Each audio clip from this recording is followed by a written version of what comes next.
A capybara has had half of his watermelon stolen. What? To find out, we need to look into the capybara bank. The capybara has 100 ripe watermelons, but he doesn't want to eat them today.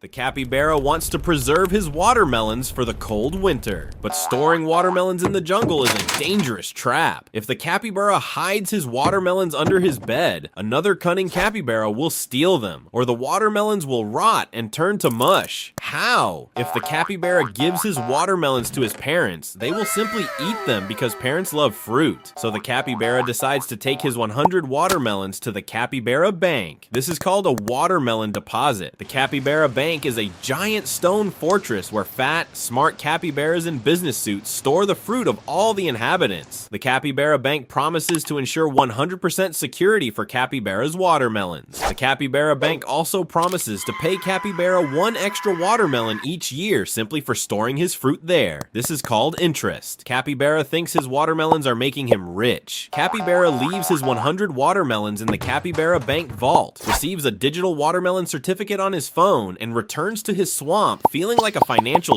genius. But what does the capybara bank actually do with its 100 watermelons? Are these watermelons just sitting in a dark vault collecting dust? Absolutely not. The capybara bank is a capitalistic business, and idle watermelons don't grow leaves. Suddenly, Beaver appears. Beaver wants to buy a high-tech luxury chainsaw to chop down giant trees and build a huge dam. The luxury chainsaw costs exactly 90 watermelons, but Beaver doesn't have a single watermelon. Beaver is completely broke. So Beaver goes to the capybara bank to ask for a watermelon loan. The capybara bank checks to see if Beaver has a stable job chopping down trees to repay the watermelons. The capybara bank agrees to give Beaver a watermelon loan, but charges Beaver a hefty interest rate. Beaver borrows 90 watermelons from the capybara bank today, but must repay 99 watermelons within the next year. This is where the capybara bank pulls off its greatest financial trick. This mechanism is called a fractional reserve system. According to the capybara government's rules, the capybara bank doesn't have to store all 100 watermelons in storage. It only needs to store a tiny fraction, exactly 10% of the watermelons. So the capybara bank puts 10 of capybara's watermelons in storage and hands over the remaining 90 directly to Beaver. Beaver takes the 90 watermelons and immediately buys a fancy chainsaw from Badger. Now Badger has 90 watermelons. Badger doesn't want to lug 90 heavy watermelons through the jungle, so he brings them back to the capybara bank to make his contribution. Now look at the digital screen of the capybara bank. The capybara bank screen says that capybara has 100 watermelons. The capybara bank screen also says that Badger has 90 watermelons. The capybara bank just created 190 digital watermelons out of thin air, even though there are only 100 real physical watermelons on the entire island. The capybara bank is swimming in watermelon profits, but to maintain the illusion of watermelon profits, they charge every animal endless hidden fees. Lots of watermelons. The capybara bank has more fees than there are watermelons in a swamp. Oh my god! Watermelon loans and mortgages fuel the jungle's watermelon economy. Without the capybara bank's watermelons, Beaver can't buy a chainsaw, Badger can't sell a chainsaw, and the big dam will never be built. The capybara bank allows productive animals to build a future using the watermelons of other animals who are resting. Furthermore, capybara's watermelons are government insured, so capybara won't lose their digital watermelons if the capybara bank makes a terrible mistake. But the capybara bank has a terrifying dark side. The entire structure of the capybara bank is built on one fragile thing: trust. If capybara, badger, and all the other animals suddenly lost trust in the capybara bank, they would all panic. They would all run to the capybara bank at the same moment to demand the return of their physical watermelons. This is called a bank panic operation. Subscribe to Capybara and I'll write your name at the end of the video.